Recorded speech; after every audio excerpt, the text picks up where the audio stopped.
दोस्तों, गोपाल कृष्ण गोखले की 9 मई 2020 ईस्वी को 154वीं जयंती मनाई गई। आज गोखले जी की बायोग्राफी देखेंगे। गोपाल कृष्ण गोखले भारत के एक स्वतंत्रता सेनानी, समाजसेवी, विचारक एवं सुधारक थे। महादेव गोविंद रानाडे के शिष्य गोपाल कृष्ण गोखले को वित्तीय मामलों की अद्वितीय समझ और उस पर अधिकार पूर्वक बहस करने की क्षमता से उन्हें भारत का ग्लेड स्टोन कहा जाता है। वह भारतीय राष्ट्रीय कांग्रेस में सबसे प्रसिद्ध नरमपंथी थे। चरित्र निर्माण की आवश्यकता से पूर्णतः सहमत होकर उन्होंने 1905 ईस्वी में सर्वेंट्स ऑफ इंडिया सोसाइटी की स्थापना की, ताकि नौजवानों को सार्वजनिक जीवन के लिए प्रशिक्षित किया जा सके। उनका मानना था कि वैज्ञानिक और तकनीकी शिक्षा भारत की महत्वपूर्ण आवश्यकता है। स्वसरकार व्यक्ति की औसत चारित्रिक दृढ़ता और व्यक्तियों की क्षमता पर निर्भर करती है। महात्मा गांधी जी ने उन्हें अपना राजनीतिक गुरु मानते थे। गोपाल कृष्ण गोखले का जन्म महाराष्ट्र के रत्नागिरी कोटलुक ग्राम में एक सामान्य परिवार में कृष्ण राव के घर 9 मई 1866 ईस्वी के हुआ था। पिता की असमय निधन ने गोपाल कृष्ण गोखले को बचपन से ही सहिष्णु और कर्मठ बना दिया था।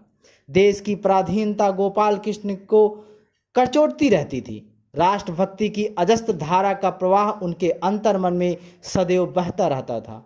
इसी कारण वे सच्ची लगन, निष्ठा और कर्तव्य परायणता की त्रिधारा के वशीभूत होकर कार्य करते और देश की पराधीनता से मुक्ति के प्रयत्न में लगे रहते।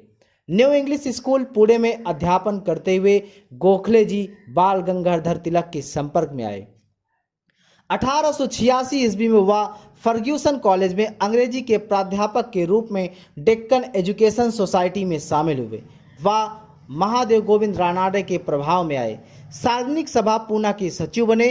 1890 ईस्वी में कांग्रेस में उपस्थित हुए। 1896 ईस्वी में बेलवी कमीशन के समक्ष गवाही देने के लिए वह इंग्लैंड गए। 1899 ईस्वी में बम्बई विधानसभा के लिए और 1902 ईस्वी में इंपीरियल विधानसभा निर्वाचित किए गए। वह अफ्रीका गए और वहां महात्मा गांधी जी से मिले। उन्होंने दक्षिण अफ्रीका की भारतीय समस्या में विशेष दिलचस्पी ली। अपने चरित्र की सरलता, बौद्धिक क्षमता और देश के प्रति दीर्घकालीन स्वार्थहीन सेवा के लिए उन्हें सदा सदा याद किया जाएगा। वह भारत के लोक सेवा समाज के संस्थापक और अध्यक्ष थे। उदारवादी विचारधारा की वह अग्रणी प्रवक्ता थे। 1915 ईस्वी में उनका स्वर्गवास हो गया। अफ्रीका से लौटने पर महात्मा गांधी भी सक्रिय राजनीति में आ गए और गोपाल कृष्ण गोखले के निर्देशन में सर्वेंट्स ऑफ इंडिया सोसाइटी की स्थापना की, जिसमें सम्मिलित होकर लोग देश सेवा कर सके। पर इस सोसाइटी की सदस्यता के लिए गोखले जी की एक सदस्य की कड़ी परीक्षा लेकर सदस्यता प्रदान करते थे। इसी सदस्यता से संबंधित एक घटना है। मुंबई म्यूनिसिपैलिटी में एक इंजीनियर थे, अमृत लाल वी ठक्कर। वे चाहते थे कि गोपाल कृष्ण गोखले जी की सोसाइटी में शामिल होकर राष्ट्र सेवा से उऋण हो सके।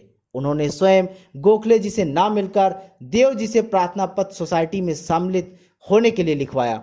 अमृतलाल जी चाहते थे कि गोखले जी सोसाइटी में शामिल करने की स्वीकृति दे दे तो मुंबई म्यूनिसिपैलिटी को इस्तीफा दे दिया जाए। गोखले जी ने 2 घोड़े पर सवार होना स्वीकार न कर स्पष्ट कहा कि यदि सोसाइटी की सदस्यता चाहिए तो पहले मुंबई म्यूनिसिपैलिटी की इस्तीफा दो। गोखले जी की स्पष्ट और दृढ़ भावना के आगे इंजीनियर अमृतलाल विठक्कर को त्यागपत्र देने के उपरांत ही सोसाइटी की सदस्यता प्रदान की गई। यही इंजीनियर महोदय गोखले जी की दृढ़ नीति निर्धारण के कारण राष्ट्रीय भावनाओं से ओतप्रोत सेवा क्षेत्र में भारत विशुद्ध ठक्कर बापा के नाम से जाने जाते हैं। गोखले जी 1905 में आज़ादी के पक्ष में कांग्रेस के सामने लाला लाजपत राय के साथ इंग्लैंड गए और अत्यंत प्रभावी ढंग से देश की स्वतंत्रता की बात वहां रखी। 19 फरवरी 1915 ईस्वी को गोपाल कृष्ण गोखले इस संसार से सदा सदा के लिए विदा हो गए। दोस्तों, धन्यवाद।